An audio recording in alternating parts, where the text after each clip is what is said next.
वो मंजिल कहती है, जा तेरे बस की बात नहीं। यह हौसला कहता है कि ए मंजिल सुन, तेरी इतनी भी औकात नहीं। हेलो माय लवली व्यूअर्स, स्वागत है आप सभी का मेरे आज के ब्लॉग में। आज मैं बात करूंगी नायब तहसीलदार के एग्ज़ाम 2022 की। जी हाँ, जो एग्ज़ाम परसों होने जा रहा है अर्थात संडे के दिन।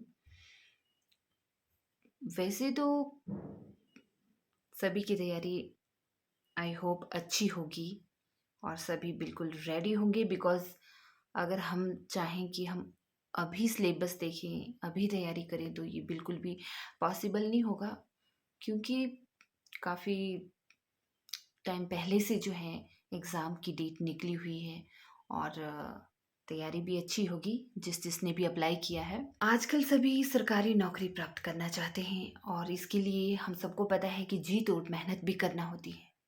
कड़ी मेहनत के बावजूद ही हम इस मुकाम को पा सकते हैं। इसी तरह से एक ऐसा ही एग्ज़ाम है, ऐसी ही पोस्ट है जिसका नाम है नायब तहसीलदार। आज हम इसी के बारे में थोड़ी सी चर्चा करेंगे। 120 मिनट का पेपर है, 120 मार्क्स का पेपर है और 120 क्वेश्चन का पेपर है। जी हाँ, 2 घंटे मैक्सिमम आप लेके चलिए।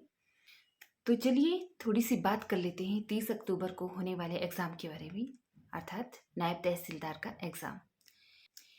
तो इसके लिए स्ट्रेटेजी क्या क्या है हमारी, और सिलेबस क्या हमें पूरी तरह से कवर है, हमारा सिलेबस हमें अच्छे से पता है, तो इस बारे में भी थोड़ी सी डिस्कस। जाहिर सी बात है, आप में से किसी ने अप्लाई किया होगा तो मैंने भी किया है, क्योंकि आपकी नज़रों में परीक्षा का मापदंड क्या है? क्या सरकारी जॉब हासिल करना परीक्षा का मापदंड है?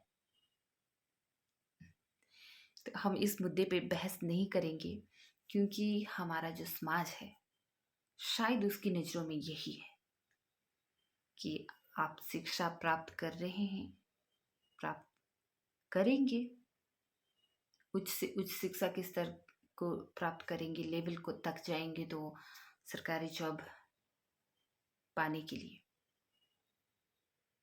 खैर, ये दूसरा टॉपिक होगा। मेरे का अभिप्राय है, जो जीएस एग्ज़ाम है, फर्स्ट पेपर है, इसमें एचपी की polity, geography, socio economic development, इस सब का आपको डीपली नॉलेज होना बहुत ज़रूरी है।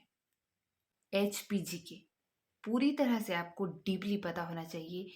एचपी का इतिहास, एचपी की जो आर्थिक स्थिति है, एचपी की भौगोलिक स्थिति, सभी कुछ आपको अच्छे से पता होना चाहिए।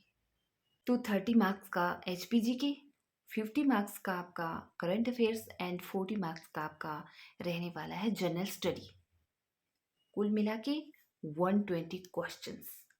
जी हाँ, और यदि आप 4 प्रश्न गलत करते हैं तो आपका 1 मार्क्स कटेगा, यानी कि नेगेटिव मार्किंग रहने वाली है।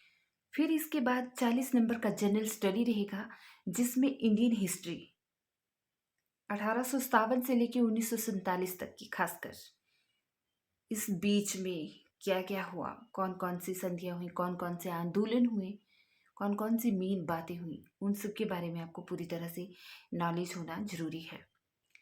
खासकर आधुनिक भारत जो है, उससे ज़्यादातर प्रश्न पूछे जाते हैं। साथ ही Indian culture, Indian economy, Indian geography, Indian polity और teaching of M K Gandhi, इस पर बेस्ड क्वेश्चन होंगे। इसके बाद जरा सी बात कर ली जाए मेंस के बारे में। जब आप इसको क्लियर करके, स्क्रीनिंग टेस्ट को क्लियर करके मेंस तक पहुंचेंगे, तो उसमें भी आपका जीएस रहेगा। मेंस में आपको 5 तरह के स्तरों से गुजरना पड़ेगा। आपका फर्स्ट पेपर तो जीएस का ही रहेगा, जिसमें आपका जनरल स्टडी होगा और करंट अफेयर्स रहेंगे। उसके बाद आपका जनरल इंग्लिश होगा, जो 50 मार्क्स का होगा, और इंग्लिश एसेज पर बेस्ड होगा, जो 50 मार्क्स का ही रहने वाला है। और हिंदी बेस्ड होगा, वो भी 50 मार्क्स का रहेगा। और उसके बाद आपका इंटरव्यू होगा, यानी कि वाइवा बेस्ड होगा, वो भी 50 मार्क्स का रहने वाला है। तो इस तरह से आपका मेंस रहेगा। बट चलिए, अभी तो फर्स्ट पेपर को क्लियर करना है, फिर मेंस तक पहुंचना है ना। वैसे एग्ज़ाम का जो लेवल है, वो थोड़ा चेंज होता रहता है, तो इसीलिए थोड़ा आगे-पीछे हो सकता है पैटर्न, बट इसी वे में रहेगा। मेंस होता है वो डिस्क्रिप्टिव बेस में होता है, अर्थात आप जिस तरह से आप अन्य परीक्षा, कॉलेज स्तर की परीक्षा देते हैं, स्कूल लेवल की परीक्षा देते हैं, आपको डिस्क्रिप्टिव वे में लिखना पड़ेगा, उस तरह से होता है। तो थोड़ी-सी नज़र डालते हैं कि आखिर तहसीलदार के क्या-क्या कार्य होते हैं, क्या-क्या ज़िम्मेवारियाँ होती हैं। तहसीलदार राजस्व एजेंसी का प्रभारी होता है, इसीलिए राजस्व से संबंधित रिकॉर्ड और अन्य खातों की रख-रखाव की ज़िम्मेदारी तहसीलदार की होती है। इनके पास रेवेन्यू डिपार्टमेंट होता है और इन्हें कर अधिकारी भी कहा जाता है। और जो इनके साथ में या इनके थोड़े से निजी स्तर पर काम करते हैं तहसीलदार के साथ, उन्हें नायब तहसीलदार या उप तहसीलदार कहा जाता है। और तहसीलदार को अपनी निगरानी में कार्य करने वाले जो पटवारी हो रहते हैं और कानून गोज रहते हैं, उनका निरीक्षण भी तहसीलदार द्वारा ही किया जाता है। तो इस तरह से एक जिम्मेदारी वाली पोस्ट रहती है यह, और जिसके लिए ईमानदारी होना बहुत ज़रूरी बात है। जिन छात्रों या छात्राओं ने जो है इसमें कानून की डिग्री हासिल की होती है या कानून की शिक्षा प्राप्त की होती है, तो उनके लिए फर्स्ट प्रेफ़रेंस दी जाती है, उनका सिलेक्शन पहले किया जाता है। तो जैसे कि मैंने पहले भी बात की कि तहसीलदार की जो चयन प्रक्रिया है, वह 3 स्तरों पर बेस्ड है। पहले आपका स्क्रीनिंग टेस्ट होगा, जिसको प्रीलिम्स कहा जाता है, और दूसरा मेन एग्ज़ाम होगा मेंस का, जिसको मुख्य परीक्षा कहा जाता है, और तीसरा है आपका इंटरव्यू।